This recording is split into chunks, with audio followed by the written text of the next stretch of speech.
Trebam li s poslodavcem sklopiti ugovor o radu? Da, moraš sklopiti ugovor o radu.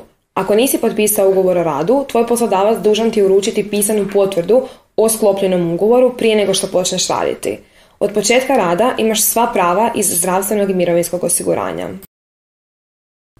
Trebam li od svog poslodavca dobiti još neke dokumente? Da, poslodavac ti je dužan dati primjerak prijave na obvezno mirovinsko i zdravstveno osiguranje u roku 8 dana od isteka roka za prijavu na navedena osiguranja. Što sve obuhvaća moje zdravstveno osiguranje? S obzirom da radiš u Hrvatskoj, imaš i obvezno zdravstveno osiguranje. To znači da imaš pravo na sljedeće. Pravo na preglede kod doktora opće prakse, preglede kod specijalista poput kardiologa, dermatologa i sl. Pravo na bolničko liječenje, lijekove s liste koju pokriva osiguranje, dentalna pomagala poput proteza, ortopedska i druga medicinska pomagala i medicinsku skrb u drugim državama, ovisno o ugovorima Hrvatske s tim državama. Imaš pravo i na novčane naknade, primjerice naknadu za vrijeme bolovanja ako ne možeš raditi zbog bolesti i pokrivene troškove prijevoza vezane za liječenje. Za više informacija o svojim pravima obrati se Hrvatskom zavodu za zdravstveno osiguranje, skraćeno HZZO. U Hrvatskoj možeš ugovoriti i dopunsko zdravstveno osiguranje koje se plaća, a koje ti omogućuje da neke dodatne zdravstvene usluge koristiš besplatno. O uvjetima se raspitaj kod osiguravajućih kuća ili kod HZZO-a. Koliko iznosi minimalna plaća u Hrvatskoj? Minimalna bruto plaća u 2025. godini u Hrvatskoj iznosi 970 eura, što je otprilike oko 750 eura neto. Iznos minimalne bruto plaće određuje Vlada Republike Hrvatske na godišnjoj razini. Kako mogu produljiti dozvolu za boravak i rad? Da bi produžio dozvolu za boravak i rad, najkasnije 30 dana prije njenog isteka moraš otići u policijsku upravu ili postaju prema mjestu svog boravišta i podnijeti zahtjev za produljenje. Mogu li dio plaće dobiti u gotovini, na ruke? Ne. Prema Zakonu o radu plaća se obračunava i isplaćuje na računu banci, te je primanje plaće u gotovini nezakonito. Postoje iznimke kad se neke naknade mogu primiti u gotovini, poput regresa, božićnice, dnevnica i sl., no oni su regulirani posebnim zakonima. Ako ti poslodavac isplaće plaću ili dio plaće u gotovini, možeš ga prijaviti Poreznoj upravi Ministarstva financija. Za više informacija kako prijaviti poslodavca Poreznoj upravi, skeniraj QR kod na kraju videa. Što ako mi poslodavac ne isplati plaću? Poslodavac ti je dužan svaki mjesec isplatiti plaću i dati platnu listu za tu plaću. Ako ti nije isplatio plaću, imaš pravo tražiti od njega da ti preda platnu listu za neisplaćenu plaću koja predstavlja tzv. Ovršnu ispravu i s njome možeš otići u financijsku agenciju FINU, koja će prisilno naplatiti taj dug.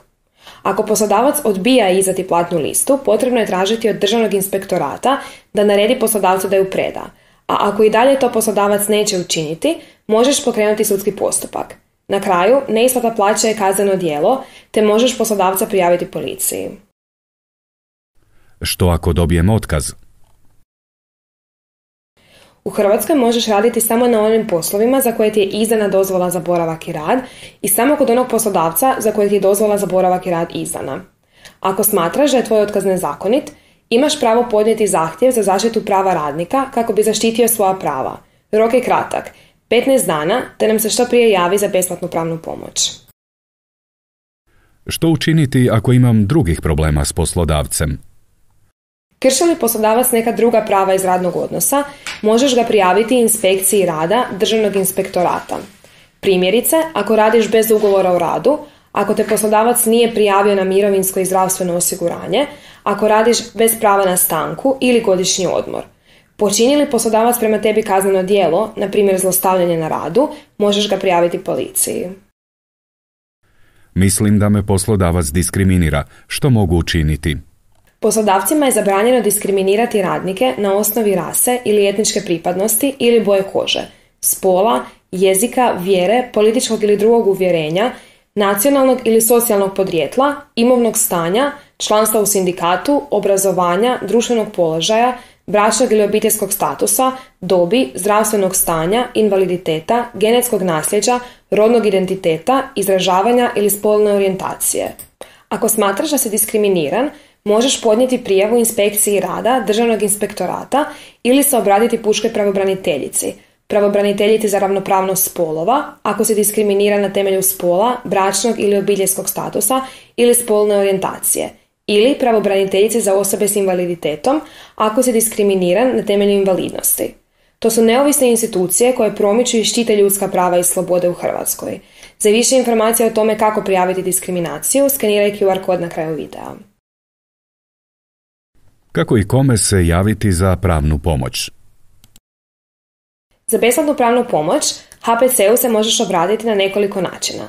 Putem e-mail adrese hpc@hpc.hr ili na broj telefona 091 235 5523 od ponedjeljka do petka od 9 do 17.